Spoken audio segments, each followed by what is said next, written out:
Assalamualaikum warahmatullahi wabarakatuh.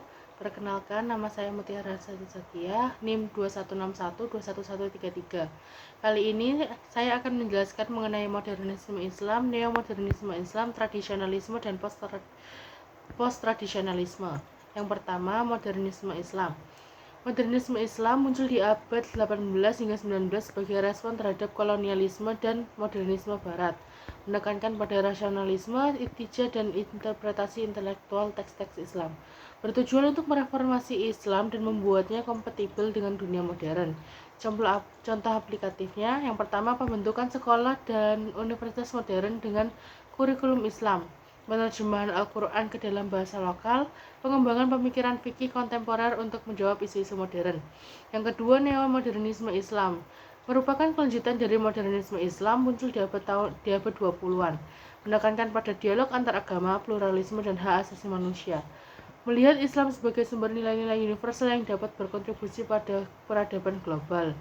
Contoh aplikatifnya, yang pertama, berpartisipasi aktif dalam gerakan hak-hak sipil dan keadilan sosial, dialog antar umat beragama untuk mempromosikan toleransi dan pemahaman, lalu pengembangan pemikiran Islam feminis dan liberalis.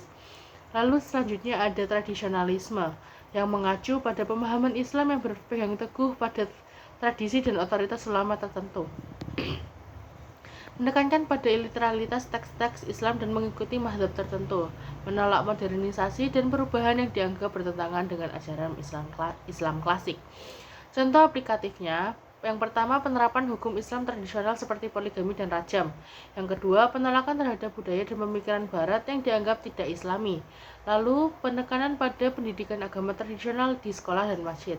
Selanjutnya ada post-tradisionalisme, yang merupakan gerakan intelektual yang muncul di akhir abad 20, mengkritik tradisionalisme dan modernisme Islam karena dianggap terlalu sempit dan reduksionis, menekankan pada pluralitas interpretasi Islam dan pentingnya kontekstualisasi, lalu membuka ruang untuk metodologi dan perspektif baru dalam memahami Islam.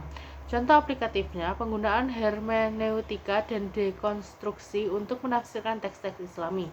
Lalu selanjutnya, rekonstruksi sejarah Islam dengan perspektif yang lebih kritis dan inklusif, pengembangan pemikiran Islam yang responsif terhadap isu-isu kontemporer seperti lingkungan hidup dan hak LGBT.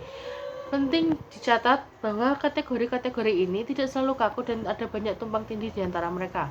Pemahaman yang lebih baik tentang berbagai aliran pemikiran Islam ini dapat membantu kita untuk, yang pertama, menghargai keragaman pemikiran dengan Islam. Yang kedua, melakukan dialog antar umat beragama dengan lebih konstruktif. Yang ketiga, pengembangan interpretasi Islam yang kontekstual dan relevan dengan zaman modern.